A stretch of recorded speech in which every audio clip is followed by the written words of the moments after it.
एक ओंकार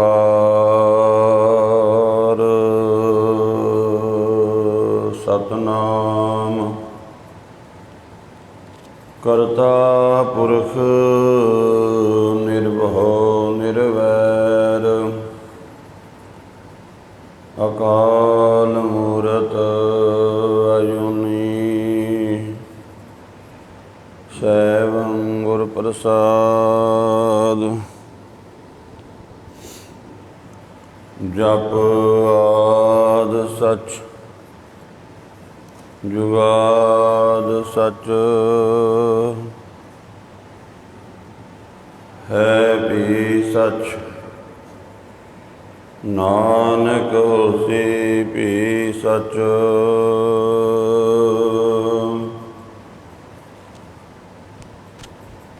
कहाँ बुध प्रभ तुच्छ हमारे वर्ण सकै महिमा जो तिहारी।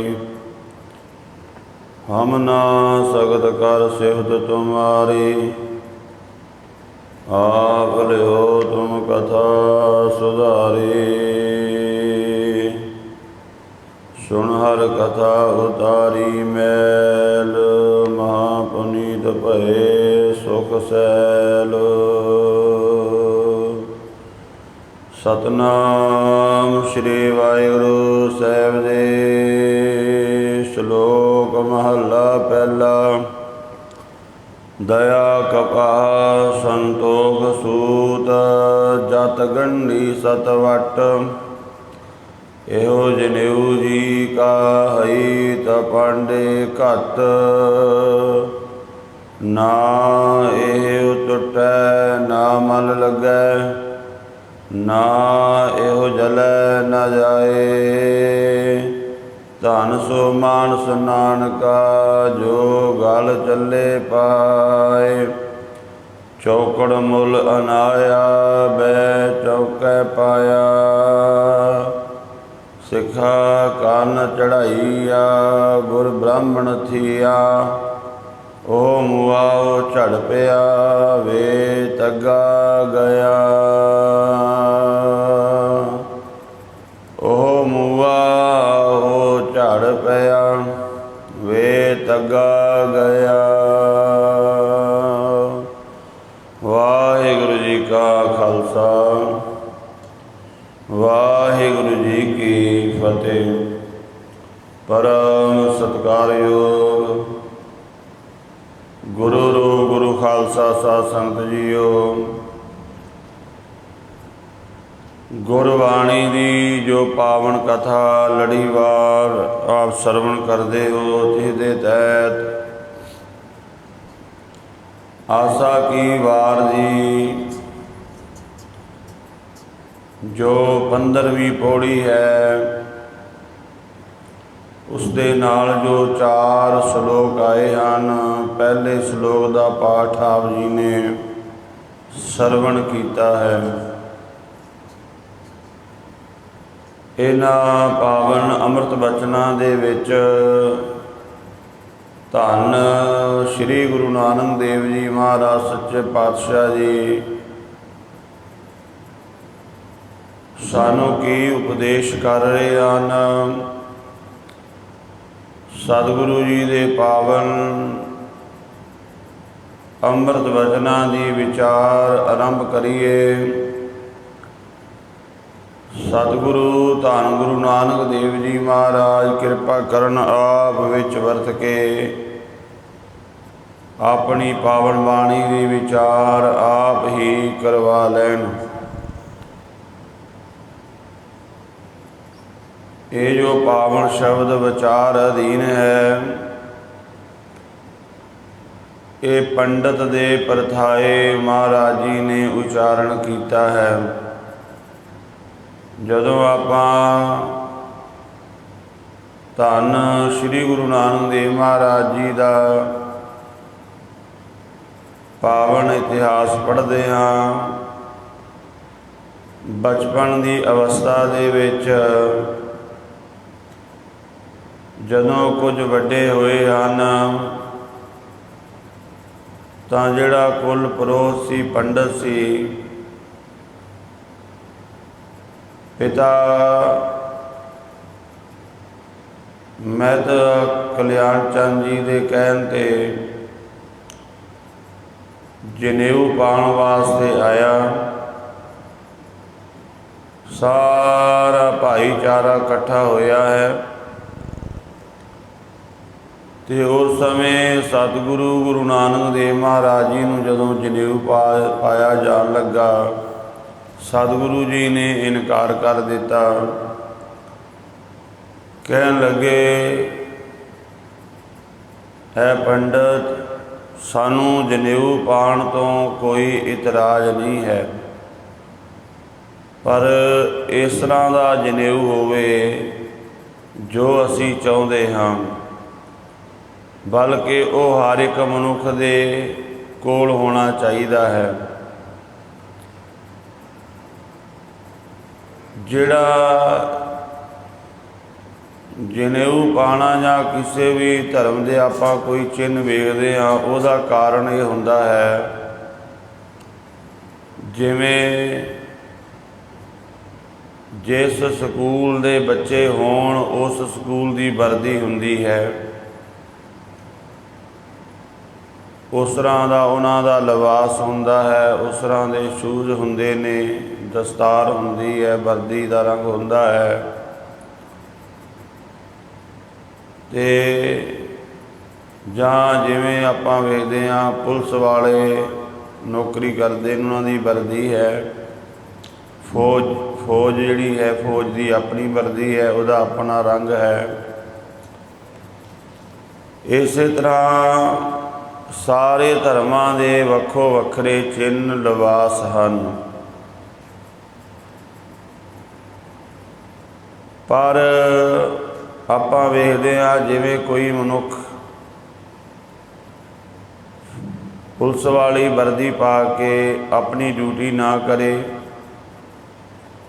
तो फिर ओदी वो वर्दी पाई हुई का की फायदा है। बच्चा स्कूल विच पढ़न गया, उस तरह की स्कूल की वर्दी जरूर पाई है, पर उहदे विच विद्यार्थियों वाले गुण ही नहीं हैं। जिमें विद्यार्थियों नूं बोलना चाहिए है, जिमें विद्यार्थियों ने पढ़ाई करनी है, वो गुण नहीं हैं, तो फिर उहदा ये लिबास धारण किया होया भी किस काम का है। इस तरह महाराज सच्चे पातशाह जी कहते इत्थे जिहड़ा बाहरला धार्मिक लिबास है, ये भावें शब्द परथाए है, पर है सारिਆਂ वास्ते ही, सारे धर्मां दे लोकां वास्ते है।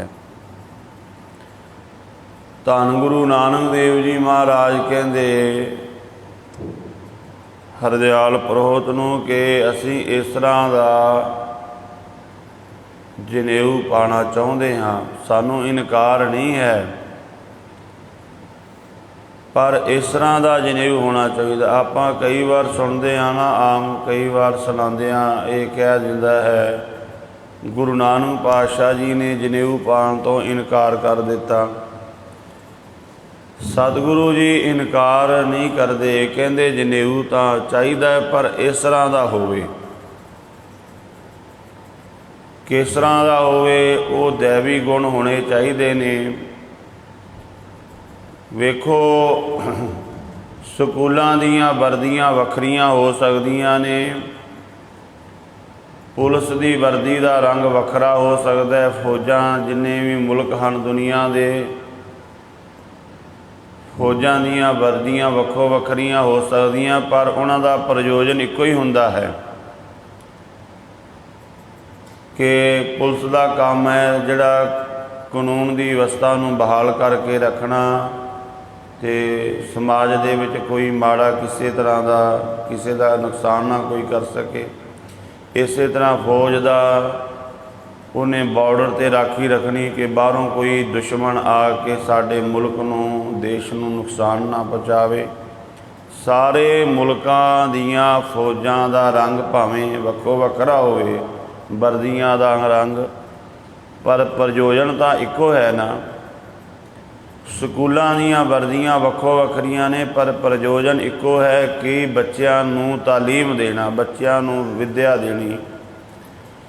ਇਸੇ ਤਰ੍ਹਾਂ ਧਰਮਾਂ ਦੇ ਲਿਬਾਸ ਵੱਖੋ ਵੱਖਰੇ ਨੇ, ਪਰ ਅੰਦਰੋਂ ਇੱਕੋ ਚੀਜ਼ ਹੈ ਕਿ ਅੰਦਰ ਧਰਮ ਦਾ ਗੁਣ ਆਉਣਾ ਚਾਹੀਦਾ ਹੈ। ਅੰਦਰ ਧਰਮ ਦੀ ਸੋਝੀ ਆਉਣੀ ਚਾਹੀਦੀ ਹੈ, ਅੰਦਰੋਂ ਉਸ ਰੱਬ ਦੀ ਸੋਝੀ ਆਉਣੀ ਚਾਹੀਦੀ ਹੈ। ਜੇਕਰ ਉਹ ਚੀਜ਼ ਨਹੀਂ ਹੈ ਤੇ ਫਿਰ ਬਾਹਰਲਾ ਚੱਕਰ ਚੇਨ ਧਾਰਨ ਕੀਤਾ ਵੀ ਕਿਸੇ ਕੰਮ ਨਹੀਂ। ਜਿਵੇਂ ਆਰੰਭ ਵਿੱਚ ਬੇਨਤੀ ਕੀਤੀ, ਬੱਚੇ ਸਕੂਲ ਦੀ ਵਰਦੀ ਪਾਈ ਫਿਰਨ, ਬੈਗ ਵੀ ਚੁੱਕੀ ਫਿਰਨ, ਡਿਸਪਲਨ ਵਿੱਚ ਵੀ ਹੋਣ, ਪਰ ਪੜ੍ਹਾਈ ਨਾ ਹੋਵੇ ਉਹਨਾਂ ਦੇ ਕੋਲ, ਵਰਦੀ ਪਾਈ, ਉਹਨਾਂ ਦਾ ਉਹ ਸਾਰਾ ਕੀਤਾ ਹੋਇਆ ਵਿਅਰਥ ਹੈ। ਇਸੇ ਤਰ੍ਹਾਂ ਮਹਾਰਾਜ ਭਾਵੇਂ ਇੱਥੇ ਜਨੇਊ ਦੀ ਗੱਲ ਕਰ ਰਹੇ ਨੇ, ਪਰ ਭਾਵੇਂ ਧਰਮ ਦੇ ਕੋਈ ਵੀ ਚਿੰਨ੍ਹ ਹਨ, ਉਹ ਸਾਰਿਆਂ ਦੇ ਪਰਥਾਏ ਹੈ ਵੀ ਉਹਦਾ ਇਸ ਤਰ੍ਹਾਂ ਦੇ ਚਿੰਨ੍ਹ ਹੋਣੇ ਚਾਹੀਦੇ ਨੇ। ਅਸਲ ਵਿੱਚ ਅੰਦਰੋਂ ਮਨੁੱਖ ਦਾ ਜੀਵਨ ਇੱਕੋ ਜਿਹਾ ਹੋਣਾ ਚਾਹੀਦਾ ਹੈ। ਬਾਹਰਲਾ ਲਿਬਾਸ ਕੁਝ ਵੀ ਹੋਵੇ, ਜਿਵੇਂ ਵੇਖੋ ਸਾਡਾ ਅੰਦਰਲਾ ਜੀਵਨ ਸਾਰਿਆਂ ਦਾ ਇੱਕੋ ਜਿਹਾ ਹੈ। ਬਾਹਰੋਂ ਰੰਗ ਰੂਪ ਚੱਕਰ ਚੇਨ ਵੱਖੋ ਵੱਖਰਾ ਹੈ, ਪਰ ਅੰਦਰ ਖੂਨ ਸਾਰਿਆਂ ਦੇ ਇੱਕੋ ਜਿਹਾ ਰੰਗ ਲਾਲ ਹੈ। ਅੰਦਰ ਸਾਰਿਆਂ ਦੇ ਉਸੇ ਤਰ੍ਹਾਂ ਕਿਡਨੀਆਂ ਕੰਮ ਕਰਦੀਆਂ, ਉਸੇ ਤਰ੍ਹਾਂ ਦਿਲ ਹਰਕਤ ਕਰਦਾ ਹੈ। ਅੰਦਰੋਂ ਇੱਕ ਹੈ, ਬਾਹਰੋਂ ਚੱਕਰ ਚੇਨ ਰੂਪ ਰੰਗ ਵੱਖੋ ਵੱਖਰਾ ਹੈ। ਬਾਹਰਲਾ ਲਿਬਾਸ ਕਿਸੇ ਵੀ ਤਰ੍ਹਾਂ ਦਾ ਹੋਵੇ, ਕੋਈ ਚੱਕਰ ਨਹੀਂ, ਪਰ ਅੰਦਰੋਂ ਉਹ ਸੋਝੀ ਆ ਜਾਣੀ ਚਾਹੀਦੀ ਹੈ ਕਿ ਸਾਰਿਆਂ ਦੇ ਵਿੱਚ ਇੱਕੋ ਹੀ ਪਰਮਾਤਮਾ ਹੈ, ਇੱਕੋ ਹੀ ਪਰਮੇਸ਼ਵਰ ਹੈ। ਤੋ ਸਤਿਗੁਰੂ ਪਾਤਸ਼ਾਹ ਕਹਿੰਦੇ ਜੋ ਬਾਹਰਲਾ ਲਿਬਾਸ ਹੈ, ਅਸਲ ਵਿੱਚ ਉਹਦੇ ਮਕਸਦ ਨੂੰ ਸਮਝਣਾ ਚਾਹੀਦਾ ਵੀ ਉਹਦਾ ਭਾਵ ਕੀ ਹੈ। ਜਿਵੇਂ ਫੌਜ ਬਾਰਡਰ 'ਤੇ ਖੜੀ ਹੈ, ਫੌਜ ਨੂੰ ਪਤਾ ਹੁੰਦਾ ਅਸੀਂ ਰਾਖੀ ਵਾਸਤੇ ਖੜ੍ਹੇ ਹਾਂ। ਖਿਡਾਰੀ ਨੇ ਵਰਦੀ ਪਾਈ, ਉਹਨੂੰ ਪਤਾ ਮੈਂ ਖੇਡਾਂ ਕਰਨੀਆਂ ਨੇ। ਇਸੇ ਤਰ੍ਹਾਂ ਧਰਮ ਦਾ ਲਿਬਾਸ ਪਾਇਆ ਹੈ ਅਤੇ ਮਹਾਰਾਜ ਕਹਿੰਦੇ ਉਹ ਧਰਮ ਦੇ ਗੁਣ ਅੰਦਰ ਹੋਣੇ ਚਾਹੀਦੇ ਨੇ।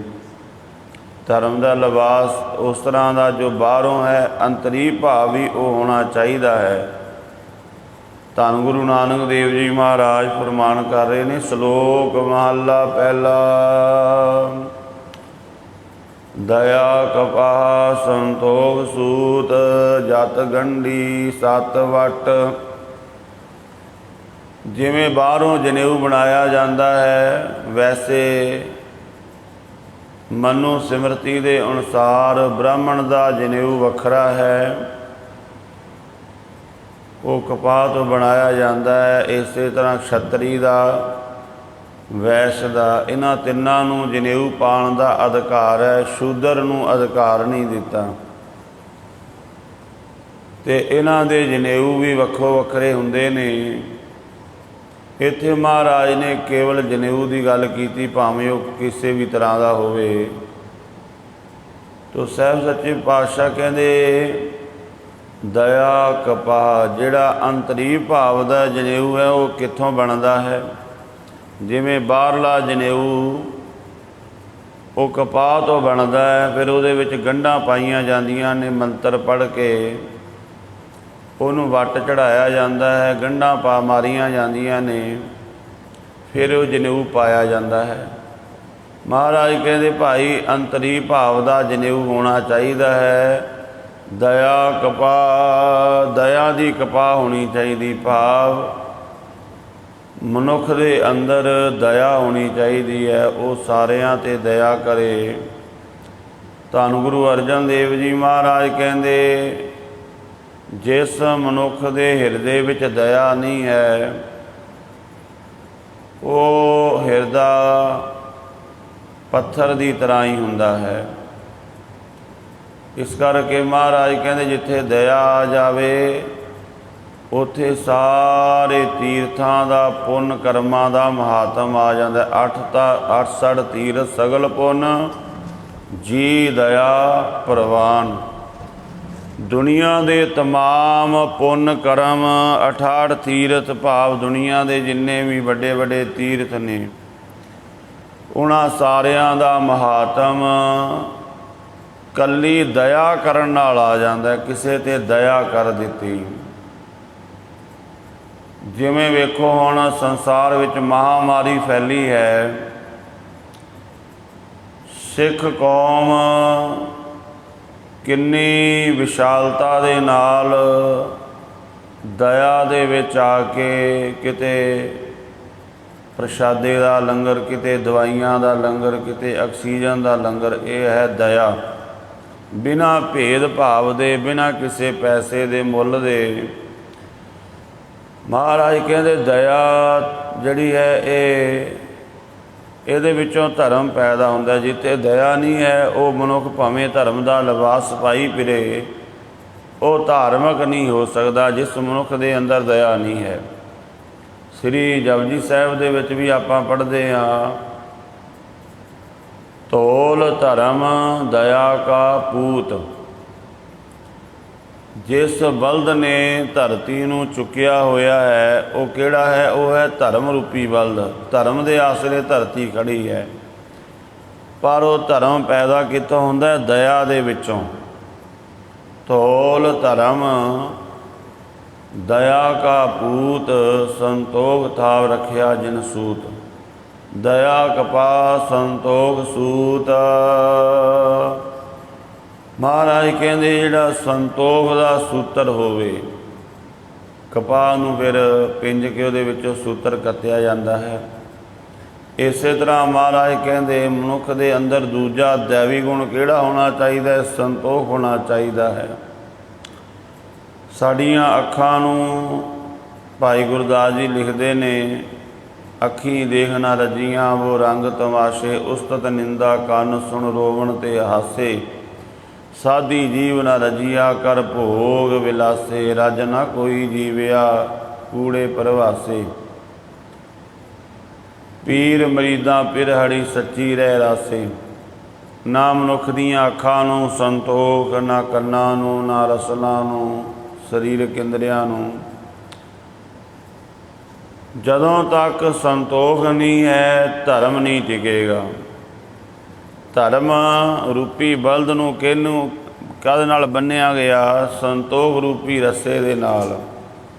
ਜਿਵੇਂ ਬਾਹਰ ਵੀ ਆਪਾਂ ਪਸ਼ੂ ਕੋਈ ਬੰਨ੍ਹਣਾ ਹੋਵੇ, ਉਹਦੇ ਗਲ ਵਿੱਚ ਕੋਈ ਨਾ ਕੋਈ ਰੱਸਾ ਪਾਉਂਦੇ ਹਾਂ, ਕੋਈ ਸੰਗਲੀ ਪਾ ਦਿੰਦੇ ਹਾਂ। ਧਰਮ ਕਿਵੇਂ ਟਿਕਿਆ ਰਹਿ ਸਕਦਾ ਹੈ? ਧੌਲ ਧਰਮ ਦਇਆ ਕਾ ਪੂਤ, ਸੰਤੋਖ ਥਾਵ ਰੱਖਿਆ ਜਿਨ ਸੂਤ। ਮਹਾਰਾਜ ਸੱਚੇ ਪਾਤਸ਼ਾਹ ਕਹਿੰਦੇ ਜਤ ਗੰਢੀ ਸਤ ਵਟ। ਤੇ ਇਸ ਜਨੇਊ ਨੂੰ ਜਿਹੜੀਆਂ ਗੰਢਾਂ ਨੇ ਤੇ ਵੱਟ ਹੈ, ਉਹ ਕਿਹੜਾ ਹੈ? ਜੀਵਨ ਦੇ ਵਿੱਚ ਜਤੀ ਹੋ ਜਾਣਾ, ਜਤ ਰੱਖਣਾ ਇੰਦਰੀਆਂ ਦਾ, ਅੱਖਾਂ ਦਾ, ਕੰਨਾਂ ਦਾ, ਸਾਰਿਆਂ ਦਾ।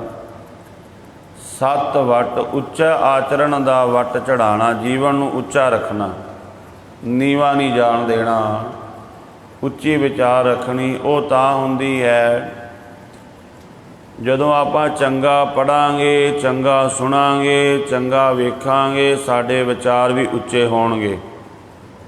ਜਦੋਂ ਆਪਾਂ ਮਾੜਾ ਪੜ੍ਹਾਂਗੇ ਨਾ, ਮਾੜਾ ਵੇਖਾਂਗੇ, ਮਾੜਾ ਸੁਣਾਂਗੇ, ਕੁਦਰਤੀ ਗੱਲ ਹੈ ਸਾਡੇ ਵਿਚਾਰ ਅੰਦਰ, ਸਾਡੇ ਫੁਰਨੇ ਵੀ ਮਾੜੇ ਚੱਲਣ ਲੱਗ ਜਾਣਗੇ। ਆਪਾਂ ਮਾੜਾ ਵੇਖਾਂਗੇ, ਮਾੜੇ ਫੁਰਨੇ ਆਉਣਗੇ।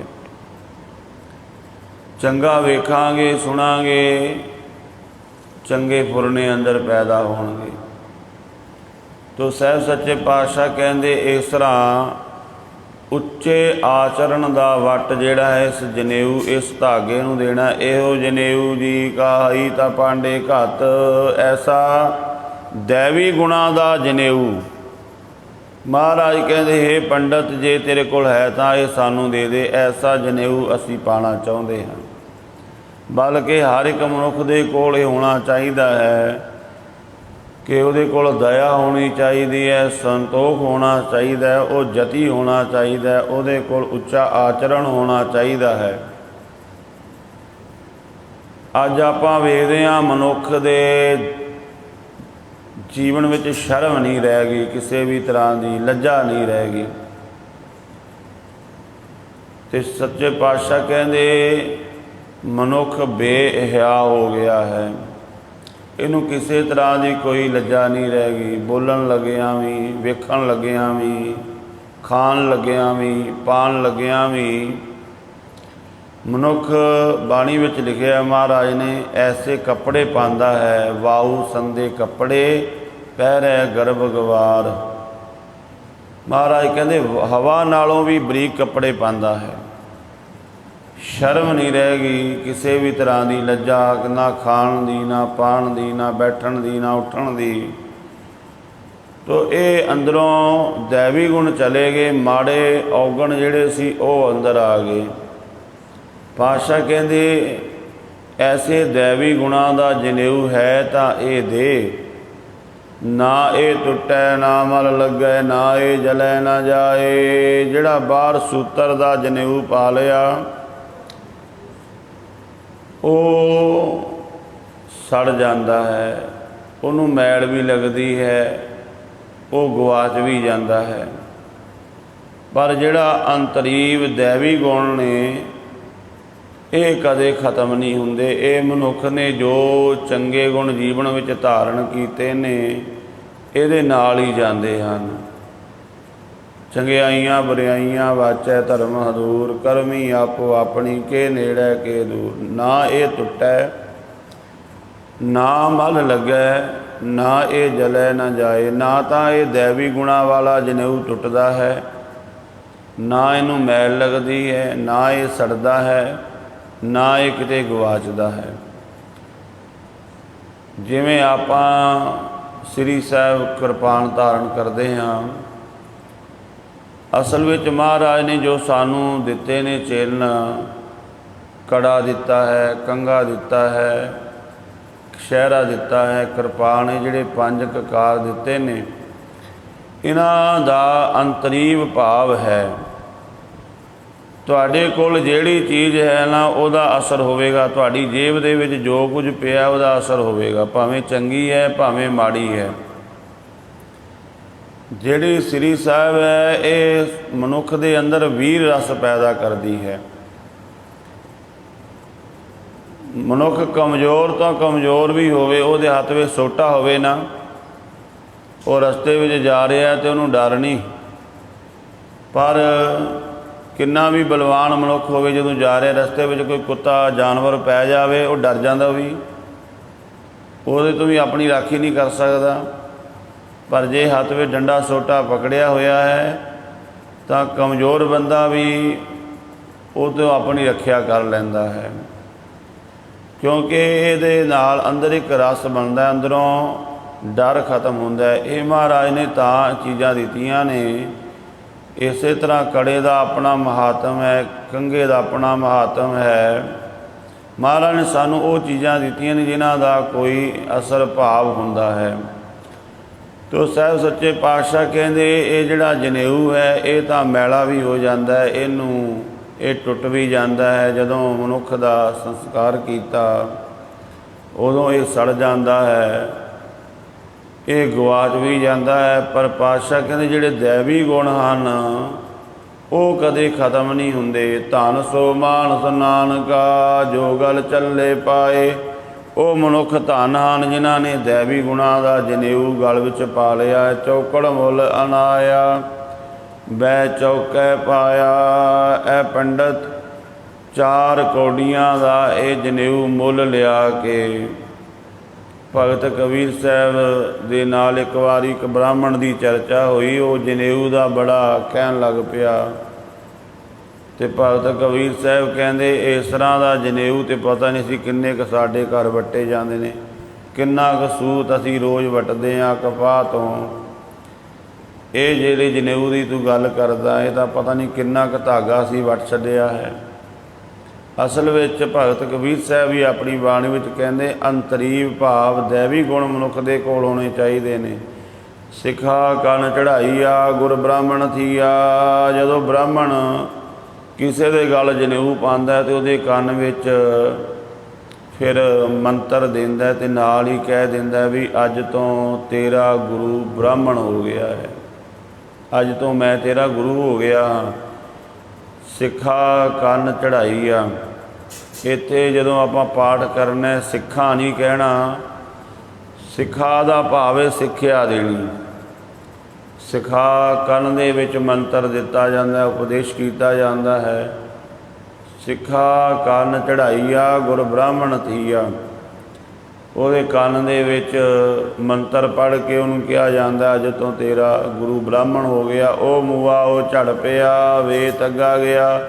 ਉਹ ਜਜਮਾਨ ਜਦੋਂ ਮਰਿਆ, ਉਹ ਜਨੇਊ ਵੀ ਜਿਹੜਾ ਝੜ ਗਿਆ, ਅੱਗ ਦੇ ਵਿੱਚ ਸੜ ਗਿਆ। ਮਨੁੱਖ ਵੇਤ ਅੱਗਾ ਹੀ ਇੱਥੋਂ ਚਲਾ ਗਿਆ। ਭਾਵ ਇਹਦੇ ਕੋਲ ਦੈਵੀ ਗੁਣ ਇਹਨੇ ਧਾਰਨ ਨਹੀਂ ਕੀਤੇ।